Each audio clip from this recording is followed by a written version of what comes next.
الکفر ملت واحدہ کے تحت تمام کے تمام یہ بے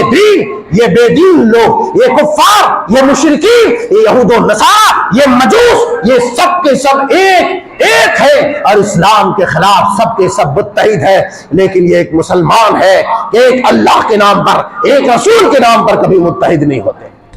پھر ایک وقت وہ آیا کہ جب مسلمانوں نے خیانت کیا، غداری کی، بدعہدی کی اور اپنے آپ سے دھوکہ دیا، اپنے ایمان کو بیچا، اور پھر ان غداروں نے، ان منافقوں نے جب اپنے ایمان کو بیچا، ان ایمان فروشوں کی وجہ سے وہ ایک رات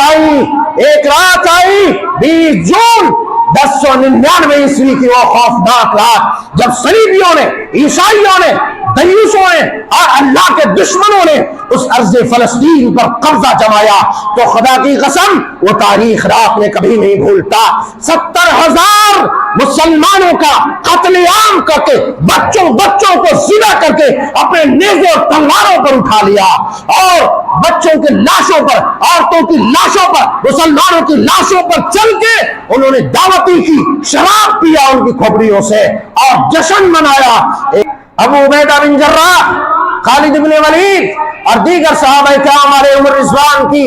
قیادت میں مسلمانوں کی فوج 637 عیسوی میں ارض فلسطین میں داخل ہوتی ہے، اور ایک معاہدے کے تحت سیدنا عمر فاروق رضی اللہ تعالی عنہ کے بلائے جانے کے تحت، آپ سے معاہدے کے تحت ارض فلسطین مسلمانوں کے ہاتھ میں آ گئی اور مسلمانوں نے فتح کر لیا، توحید کی آبیاری ہوئی، کتاب اللہ کی، سنت رسول اللہ کی آبیاری ہوئی، قال اللہ اور قال الرسول کی صدا بلند ہوئی۔ اس کے بعد تقریباً 600 ذلیلوں کی جماعت، اے اللہ کے دشمنوں مجھے بتاؤ، آج جو سرزمین فلسطین کے بچوں عورتوں کا قتل عام ہو رہا ہے، ان کو ذبح کیا جا رہا ہے، ان کے جسموں کے پر خچے اڑائے جا رہے ہیں، اس پر کسی کو دہشت گرد نہیں کہا گیا؟ یہود و نصارہ سے دوستی نہ کرو، انہیں دل نہ دو، اس لیے کہ یہ تمہارے دشمن ہے، کبھی تمہارا نہیں ہو سکتا، اور یہ آپس میں دوست ہے۔ ابھی امریکہ کو اور ان ذلیل بندروں کو جن لوگوں پر اللہ کی لعنت ہوئی، من لعنہ اللہ وغضب علیہ وجعل منہم القردۃ والخنازیر وعبد الطاغوت، ان سوروں کو، ان بندروں کو، ان ذلیلوں کو جن کو اللہ تبارک و تعالیٰ نے، جن پر اپنی لعنت کر کے، اپنا غضب کر کے جس قوم کو بندر اور سور بنایا، بھلا وہ ذلیل قوم کیوں کر تیرا ہو سکتا ہے؟ انہوں نے ساتھ گانٹھ اپنے دوستوں سے، اپنے بھائیوں سے کیا اور مسلمانوں کو کچلنے کا کام کیا۔ پھر بھی دنیا کہتی ہے یہ مسلمان دہشت گرد، یہ ایمان والے دہشت گرد، یہ قرآن دہشت گردی کی کتاب۔ ارے او ذلیلو سنو، ایک وہ رات تھی ارض فلسطین میں 15 جولائی، 15 جون سن 1099 عیسوی کی وہ رات، 15 جون سن 1099 عیسوی کی وہ خطرناک اور خوفناک رات کہ جب سیدنا عمر فاروق رضی اللہ تعالیٰ عنہ کے عہد خلافت میں امیر جماعت، سربراہ مجاہدین ابو عبیدہ بن جراح، خالد بن ولید اور دیگر صحابہ کرام علیہ عمر رضوان کی قیادت میں مسلمانوں کی فوج 637 عیسوی میں ارض فلسطین میں داخل ہوتی ہے، اور ایک معاہدے کے تحت سیدنا عمر فاروق رضی اللہ تعالی عنہ کے بلائے جانے کے تحت، آپ سے معاہدے کے تحت